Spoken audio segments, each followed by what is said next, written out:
Bonjour à tous, j'espère que vous allez excellemment bien. Aujourd'hui, on va parler sport mécanique à 4 roues. On va faire le débrief du Grand Prix de Hongrie de Formule 3. Les petits jeunes qui nous ont absolument régalé sur ce week-end de course. Ça a été un week-end très intéressant, week-end animé parce que pas mal de pluie, que ça soit sur la course de dimanche, que ça soit la course, les qualifications également qui ont été reportées. Enfin, ça a été un week-end assez animé du côté de la Formule 2 avec une course 1 qui a aussi été très longue avec des drapeaux rouges. Enfin, il s'est passé absolument plein de choses pendant ce week-end et on va faire un résumé, un bilan, un débrief avec les tops et flops de tout ce qui s'est passé. Et on commence avec les Français. Alors, j'ai dit les Français, mais en fait, c'est les francophones, parce que je rappelle qu'il y a Clément Novalak. On va commencer avec Clément Novalak, le franco-suisse qui court avec une licence britannique, je vais le dire comme le journaliste de Canal qui le dit 150 fois par direct.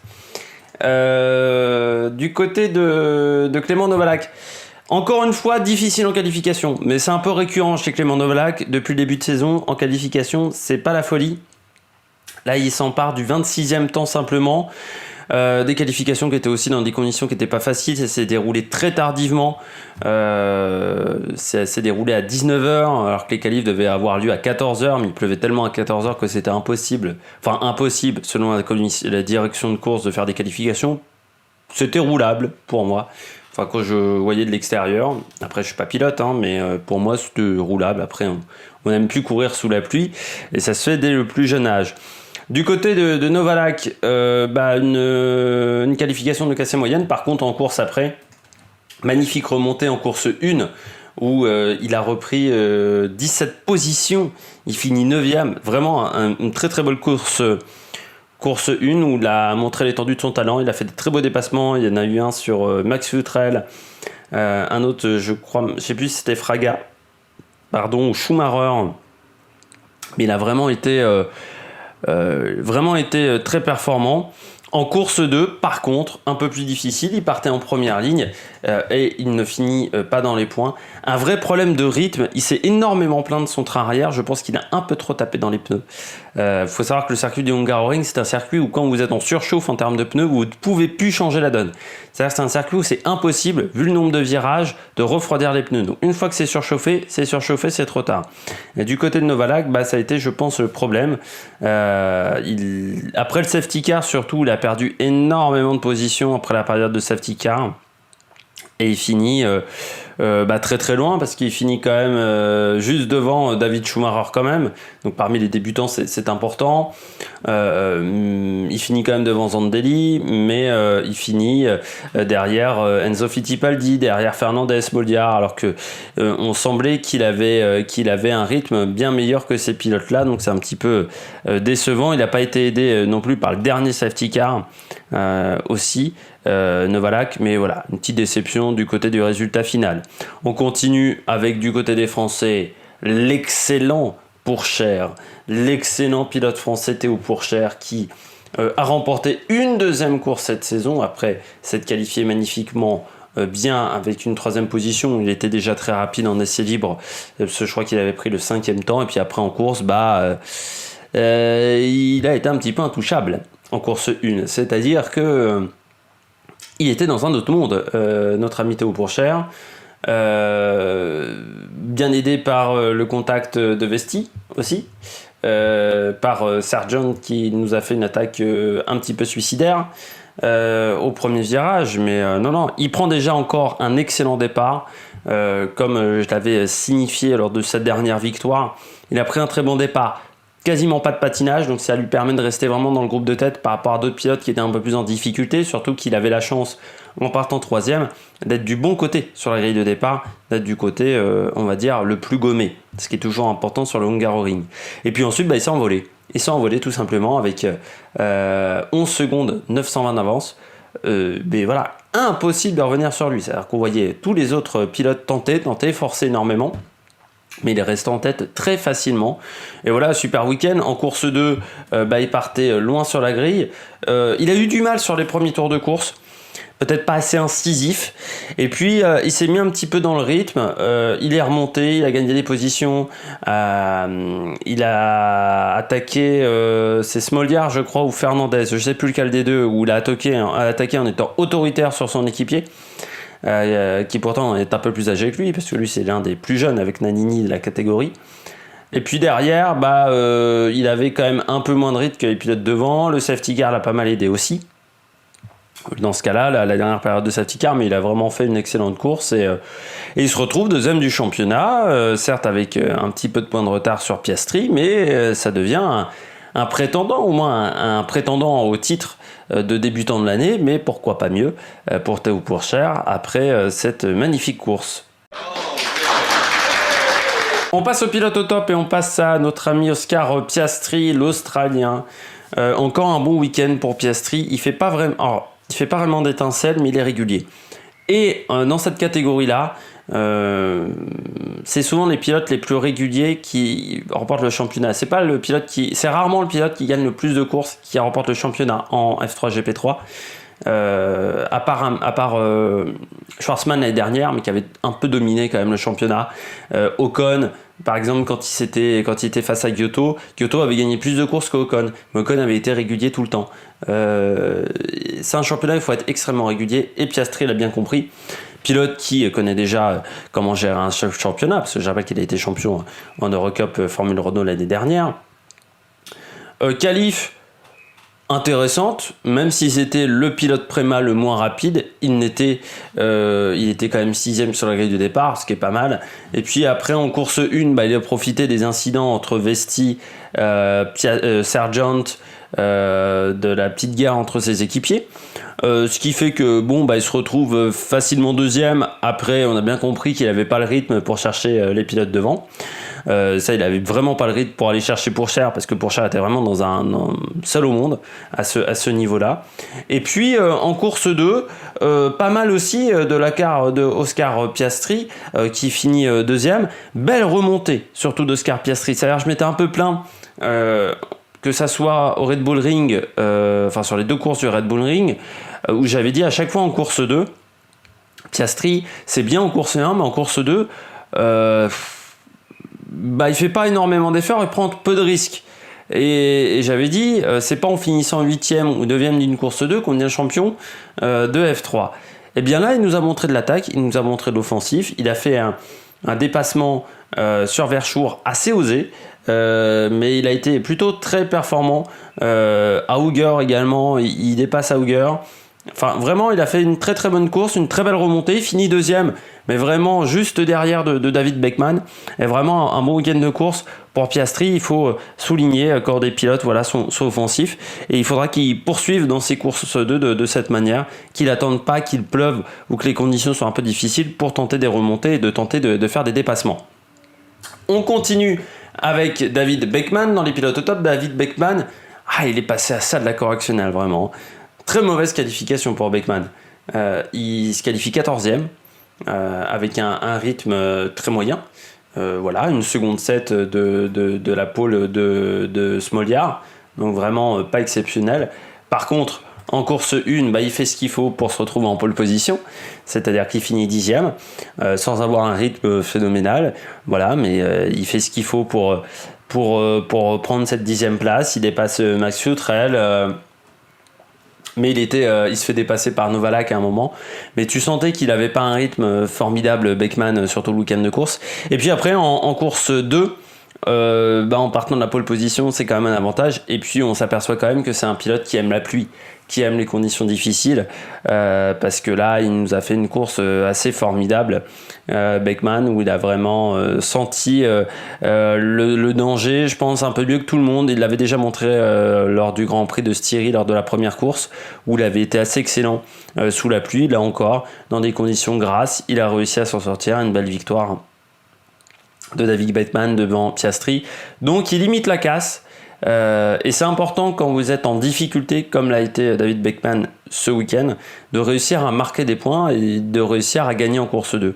Et là, il a pris des points. Alors, il prend du retard par rapport à Piastri, mais il se montre comme une valeur sûre de ce championnat cette année et sur un homme sur qui il faudra compter cette saison. Et puis on finit avec peut-être le vainqueur moral de cette course 2, qui je trouve a été quand même pénalisé assez fortement. Le pilote néerlandais Viscal, Brent, attends, il ne faut pas que je me trouve dans le nom, Bent Viscal, voilà, qui est peut-être le vainqueur moral de ce week-end. C'est au moins la révélation sur ces 2 courses. Brent Viscal, il était pourtant assez mal qualifié. Il était assez mal qualifié, c'était sa meilleure qualification de la saison, mais il était quand même qualifié assez loin. Il était 9ème simplement sur la grille de départ, derrière Richard Verschoor, son coéquipier, et leader de l'équipe. Et puis en course 1, il finit 4 en faisant un festival dans le dernier tour de course, et en course 2, ça a failli le faire. Dommage le safety car, dommage Nannini, parce qu'il a failli avoir le podium. Je trouve que l'incident avec Fraga est injustement sanctionné, parce que très clairement Fraga il se retrouve dans le mur, mais parce qu'il est dans une position où quand vous êtes le fond plat sur le vibreur et que vous vous faites un peu taper, foncièrement vous allez dans le mur, il n'y a pas d'autre solution. Et puis je trouve que même son dépassement sur Sargent mérite pas 5 secondes, parce que il dépasse mais sans avoir un gain en vitesse de pointe. Quand on le voit, c'est juste que Sargent le tasse. Pour moi, ça aurait mérité un drapeau noir et blanc plus qu'une pénalité de 5 secondes sur cette action-là. Donc ce qui fait qu'il se retrouve avec 10 secondes de pénalité. Comme il y a le safety car en fin de course, il se retrouve hors des points. Mais pour moi, c'était le vainqueur moral de ce week-end, et c'est pour ça que je voulais lui en parler, de Bent Viscal. On passe au bonnet d'âne. On va essayer que la vidéo dure un quart d'heure, donc on va faire les bonnets d'âne assez vite. Frédéric Vesti, pourquoi? Tout simplement parce que quelqu'un qui part aussi bien sur la grille de départ 4ème en qualification se retrouve à marquer 0 points sur ce week-end de course, 2 abandons. Alors autant l'abandon en course 1 ne lui est pas vraiment imputable. Logan Sargent a fait un petit peu n'importe quoi sur la phase de freinage, autant son abandon en course 2 est un petit peu plus imputable à une erreur de pilotage. Et puis surtout du côté de Frédéric Vesti, pas de rythme en course 2, mais vraiment aucun rythme par rapport à ce qu'il a montré en qualification. Et c'est vrai qu'il est maintenant le 3ème larron chez Prema, et donc c'est un petit peu décevant. C'est un pilote qui pourtant connaît cette voiture, parce qu'il a été champion de F3 régional, donc dans un modèle qui était similaire, mais il n'arrive pas pour le moment, je trouve, à montrer son talent. Il est toujours un peu en retrait, Vesti, par rapport à ce qu'il a fait l'année dernière dans cette même équipe en F3 Europe, enfin en F3 régional Europe. Et c'est un peu dommageable, parce qu'aujourd'hui il est un petit peu en retrait en termes de points, et il aura du mal à accéder à la F2 dans de bonnes conditions, vu ses performances pour le moment. Il va falloir vraiment qu'il accélère le rythme s'il veut être dans une bonne équipe l'année prochaine en F2, et donc pouvoir poursuivre tranquillement son accession vers la Formule 1, parce que une mauvaise saison en F2, comme je le dis toujours, ça peut véritablement égratigner votre réputation. Demandez à Mick Schumacher par exemple, ou à Taïk Toum, qui avait fait des mauvaises courses également en F2. Ça égratigne un petit peu votre réputation pendant assez longtemps. On continue avec Max Futrell, habitué. Max Futrell, de toute façon, on va avoir 2 habitués là. Max Futrell, pour un pilote de la Renault Driver Academy, finir 11ème de la course 2, et en course 1, il était encore plus loin. Non, il était 11ème. Non, il a été 11ème tout le week-end, peut-être. Oui, 13 en qualif et 11 et 11 sur les 2 courses. 0 point marqué, Futrell, et quand vous faites partie de la Renault Driver Academy, comme un certain Oscar Piastri, c'est vrai que ça fait un petit peu... ça donne pas une bonne image de vous, surtout qu'il est quand même dans une équipe high-tech avec Liam Lawson, qui finit les derniers en qualification, Liam Lawson et Denis Sauger, qui est les derniers en course de Denis Sauger, qui pourtant est un débutant dans la catégorie, soutenu par Red Bull quand même, Denis Sauger, 2ème de F3 Europe régionale l'année dernière. Mais du côté de Max Futrell, on attend beaucoup mieux de lui. Déjà l'année dernière, on a été assez déçus, parce qu'un pilote qui était chez ART et qui finit, je crois, 12e ou 14e du championnat, c'était déjà très mauvais, mais cette année, il se refait absolument pas la cerise. Et je pense que ça va être compliqué pour lui de rester dans le giron Renault, surtout avec, par exemple, un Théo Pourchaire qui pourrait être soutenu par Renault l'année prochaine s'il monte en Formule 2. Puis on finit avec Jack Hughes, 26 ans, et toutes ses dents pour Jack Hughes, mais surtout peu de points, et puis pas de rythme ce week-end. 21e simplement en qualification. Et puis après, en course, 24e de la course 1 sans aucun rythme. Et en course 2, il finit loin aussi, il finit 19e. Pas dans le coup. C'est dommage pour un pilote comme ça qui soit pas aujourd'hui en Blancpain, ou enfin en Blancpain qui s'appelle plus la Blancpain, les compétitions SRO. Donc en grand tourisme, ou qui soit pas, je sais pas, en DTM ou en WTCR. Parce que aujourd'hui il ne montre rien en F3. De toute manière, même s'il montrait quelque chose, aujourd'hui il est trop vieux pour aller en Formule 1.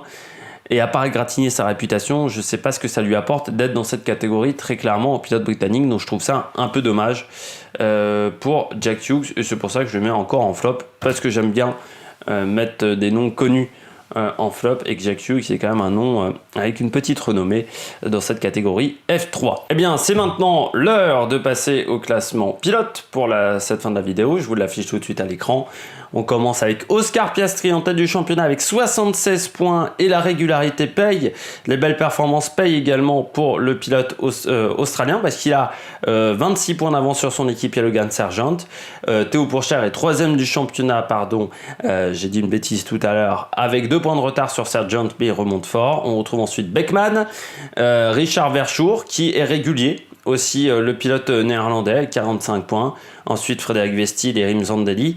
Liam Lawson qui est sur 3 abandons d'affilée pour problème mécanique. Alex Peroni, Sébastien Fernandez, l'Espagnol qui a certes une bonne pointe de vitesse, mais qui a fait beaucoup d'erreurs depuis le début de saison.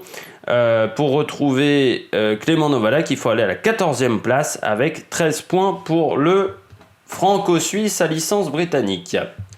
Du côté du classement par équipe, on retrouve Prema avec déjà 80 points d'avance sur Trident, puis ensuite ART qui est à 2 points et demi de l'équipe italienne, ensuite MP Motorsport, Hightech, Campos, Caroline, HWA Race Lab, Charouz et Janzer, et le Janzer Motorsport, eux, quant à eux, n'ont toujours pas marqué de points. J'espère que vous avez aimé cette vidéo. Si vous avez aimé cette vidéo, n'hésitez pas à réagir dans les commentaires, n'hésitez pas à mettre un pouce bleu, n'hésitez pas à vous abonner à la chaîne. Et nous, on se retrouve pour faire le débrief de la F3 dans 2 semaines avec la course en support du Grand Prix de Grande-Bretagne. Et puis d'ici là, il y aura plein de choses encore sur la chaîne. Allez, ciao ciao sur la Merc Production.